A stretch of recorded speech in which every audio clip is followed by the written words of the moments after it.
Maqaa Abbaa, kan Ilmaa, kan Hafuura Qulqulluu, Waaqa tokkotti ni amannaa. Ameen.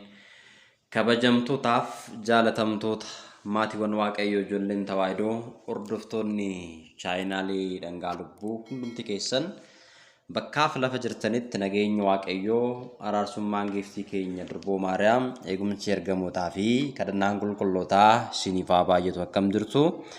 Galanni fulfinni Waaqayyoodhaaf haa ta'u. Ani nagaa kootii guyyaa har'aa kana viidiyoo kana keessatti kan waliin barannu hafuura seexanaa ifachuudhaaf kadhannaa kadhatamu kan jedhu laalla. Namoonni yeroo hafuura hamaatiin qabaman, yeroo maraatan, falfaltuu budaadhaan yeroo nyaataman kadhannaa kadhatamu kan jedhudha jechuudha kan laallu. Egaa namoonni karaa adda addaatiin dhukkuba adda addaatiin qabamuu danda'u. Hafuurri hamaan jiruuf jireenya isaanii keessa seenee isaan rakkisuu danda'a. Gochoota hafuurota hamootaa kanarraa bilisa ba'uudhaaf namoonni adda biroos akka bilisa ba'aniif ofiifis namaafis kadhachuu ni danda'ama jechuudha. Gooftaan keenya qorichi keenya Iyyasuus Kiristoos deemaa hafuurota hamootaa baasaa kan dhukkubsatan fayyisaa jechuudhaan akkasumallee maqaa Abbaa, Ilmaa, Hafuura Qulqulluudhaan cuubaatii ayyaabota warra ta'an bartoota koo taasisaa jedhee Gooftaan keenya qorichi keenya Iyyasuus Kiristoos bartoota isaa gara addunyaatti akkuma erge egaa kennaa fi eebbi abboota keenyaa har'as nu faana jira waan ta'eef kadhannaadhaan humna hafuurota hamootaa ifachuun ni danda'ama jechuudha. Kadhannaa kana maal jennee kadhanna kan jedhu waliin laalla. Maqaa Abbaa, kan Ilmaa, kan Hafuura Qulqulluu Waaqa tokkotti ni amannaa. Ameen. Yaa Gooftaa ifootaa Iyyasuus Kiristoos hangafa dukkanaa kan ta'e seexanaa fi hojjettoonni isaa jinnoonni guyyaa har'aa kanatti jireenya mucaa kanaa yookiin mucayyoo kanaa keessa galuun mataa isaa yookiin mataa ishee akka darbu jeequmsa sammuu fi hafuura dhiphisuun maraachisuun dhiphisaa jira. Yaa Gooftaa mucaa namaatiif diina kan ta'e hafuura hamaa kana maqaa kee waamnee yeroo ifanne fannoo irra osoo jirtuu qilleensota golee arfaniitinuu dhiitee akkuma qabde akkasumas qabdee ijoolleewwan kee akka hin qabne akkuma barame har'as teessoo ulfina keetiin lola ifa keetiin mul'adhu. Si waliin maalan qaba hanga jedhutti humna isaa dadhabsiisi. Farada kee baree daarata itti gooftaa gooftotaa mootii moototaa isa jedhu maqaa kee yeroo arge gara qileetti akka gadi bu'e ulfina kees argee akkuma oollate har'as iddoo kanatti maqaa kee isa guddaa dhagahee ulfina kees argee gara qileetti akka gadi bu'uuf humna isaa dadhabsiisi. Maqaa keetiin gubatee bakka kana gadhiisee akka adeemu haa ta'u.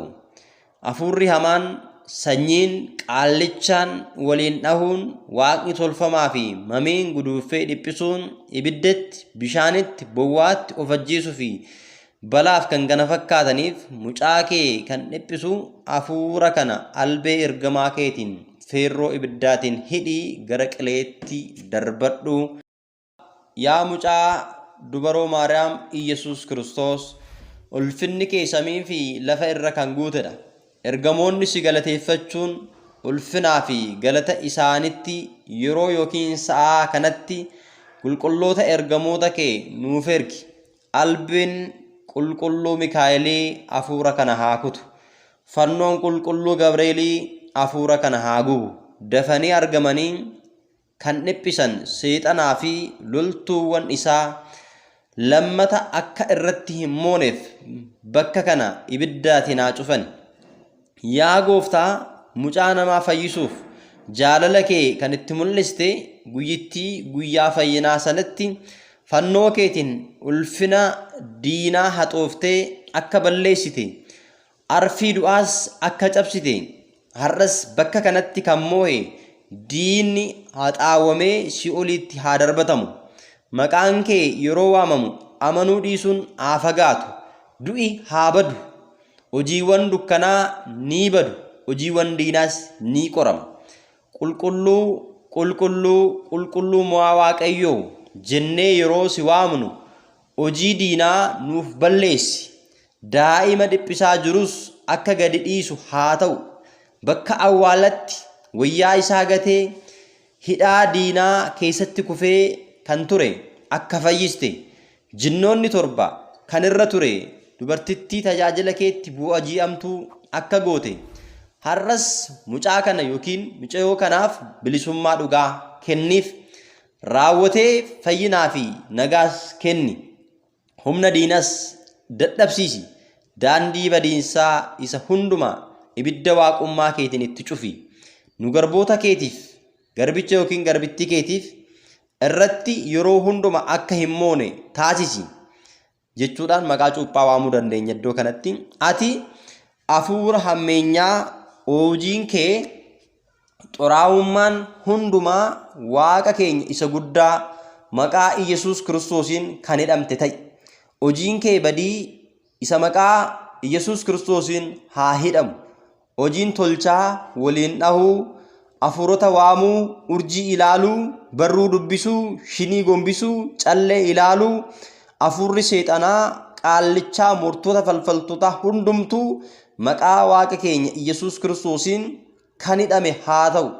Har'a garbicha Kiristoos yookiin immoo garbittii Kiristoos kan taate maqaa cuuphaa nama sanaa waamuudhaan irratti mootee kan dhiphisaa jirtu yaa diina nanaa maqaa Iyesuus Kiristoosiin sinimadhaatiin ariitiidhaan gadhiisitii bahi. Maqaan isaa si haa gubu.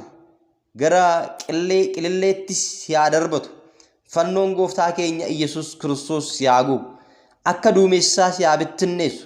Akka awwaaraas si haa bittinneessu. Humni kees bakka kanatti maatii kana irratti nama kana irratti biyya kana hunduma irratti kan dadhabe haa ta'u. Sodaa tokkummaatiin kan waaqeffatamtu. Sodaa tokkummaatiin kan waaqeffatamu kan diigame haa ta'u. Lubbuu kana gadhiisii bahi araarsummaa dubaroo maarameetiin kadhannaa qulqulluu Yohaannisiitiin amantii qajeeltuu abboota keenyaatiin wareegamummaa isaaniitiin hanga bara baraatti ameen jechuudhaan namni tokko yeroo inni dhukkubsatee hafuura hamaadhaan qabamu kadhannaa nuti kadhachuu fi qabnudha jechuudha. Yookiin immoo ofii keenya dhukkubsannee hafuura hamaadhaan qabamnee jiruu fi jireenya keenya gaafa jeeqamu gaafa dhiphannu rakkoo keessa gaafa gallu yaadni keenya gaafa bittinnaahu yaadni keenya iddoo tokkotti akka nu sassaabamu yaada fi ilaalcha addunyaarraa deebinee waaqayyoon akka galateeffachuu dandeenyuuf humna hafuuraa akka argachuu dandeenyuuf amantii keenyatti akka cimnuu fi humna hafuurota xuraa'oon akka nurraa fagaachuu danda'aniif kadhannaa kana kadhachuu nurra jiraataa jechuudha. Yeroo baay'ee egaa namoonni kadhannaa kadhatan wallaaluurraa kan ka'e gochaa hafuura hamaatiin qabamuudhaan akkasumallee hojii addunyaa fi adeemsa addunyaa duukaa bu'uudhaan jiruu fi jireenya isaanii kantuutti kan balleessan yeroo isaanii qabeenya isaanii kantuutti kan balleessan jiru. Akkasumallee fayyaa dhabummaadhaan yeroo hunda kan jiraatan namoota baay'eetu jiru. Egaa chaayinaaliin kun hunduma keessaniif kan dhaabbate hunduma keenyaaf kan dhaabbate akkamitti amantaa keenyatti cimuu akka dandeenyu akkamittiin akka jabaachuu qabnu kadhannaa akkamittiin akka godhachuu qabnuu fi jiruuf jireenya keenya keessatti gochooleen hafuurota hamootaa ammam iddoo qabatanii jiru. Isa kana immoo gadhiisisuudhaaf maal gochuu qabna kan jedhu irratti kan xiyyeeffate barnoota kan irratti barannu waan ta'eef hundumti keessan subscribe like gochuudhaan share gochuudhaaniin dabalataan immoo hiriyoota keessan biraan share gochuudhaan akka geessan isiniin jecha qophii keenya guyyaa irraa kanarraa waa hedduu akka barattan abdiin qaba. Qophii kan biraadhaan angolitti deemnutti nagaan tura. Wasbaat ለእግዚአብሔር